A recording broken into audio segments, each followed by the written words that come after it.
ও আকর্ষণ দেশনেত্রী বেগম খালেদা জিয়া গতকাল 30 ডিসেম্বর 2025 ভোর 6টায় ইন্তেকাল করেছেন।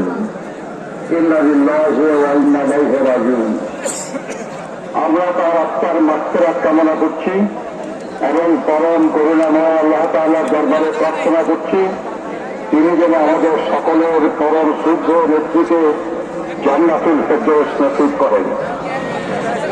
ওনার মৃত্যু সংবাদ মুহূর্তের ভিতর ছড়িয়ে পড়লে দেশ বিদেশে সকল বাংলাদেশি মানুষ শোকে বিহ্বল হয়ে পড়ে এবং মূল ধারা থেকে সোশ্যাল মিডিয়া পরিপূর্ণ হয়ে ওঠে তাদের দোয়া ও প্রার্থনায়।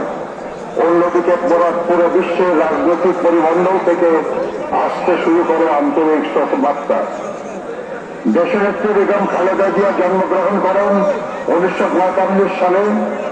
শৈশব থেকে তিনি পরিচ্ছন্ন এবং পরিপাটি থাকতে পছন্দ করতেন। ফুলের প্রতি ছিল তার গভীর অনুরাগ। পরবর্তী জীবনে তিনি অভ্যাস বজায় রেখেছিলেন তার ব্যক্তিগত এবং রাজনৈতিক চর্চায়। তাই তার রাজনীতিও ছিল নিজের মতোই সৌন্দর্য মণ্ডিত। ফুলের প্রতি অনুরাগের কারণে হয়তো সবচেয়ে কঠিন সময়েও তার সকল রাজনৈতিক বক্তব্য থাকত সুশোভিত। 1960 সালের 5 আগস্ট তৎকালীন সেনাবাহিনীর চৌকস কর্মকর্তা ক্যাপ্টেন জিয়াউর রহমানের সাথে তিনি বিবাহ বন্ধনে আবদ্ধ হন। তাদের 2 পুত্রের মাঝে জ্যেষ্ঠ পুত্র তারেক রহমান বর্তমানে বাংলাদেশ জাতীয়তাবাদী দলের ভারপ্রাপ্ত চেয়ারম্যান এবং কনিষ্ঠ পুত্র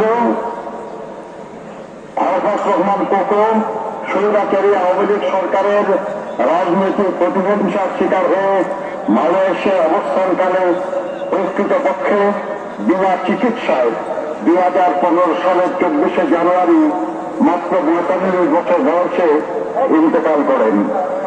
তার লাশ যখন ঢাকায় আসেন তখন তার মা দেশনেত্রী বেগম খালেদা জিয়াও ছিলেন তার গুলশান অফিসে সেই একই সরকারের প্রতিহিংসার শিকার হয়ে অন্তরীণ। দেশনেত্রী বেগম খালেদা জিয়ার রাজনীতিতে আগমন ছিল আকস্মিক, কিন্তু দেশের প্রয়োজনে তা ছিল অনিবার্য।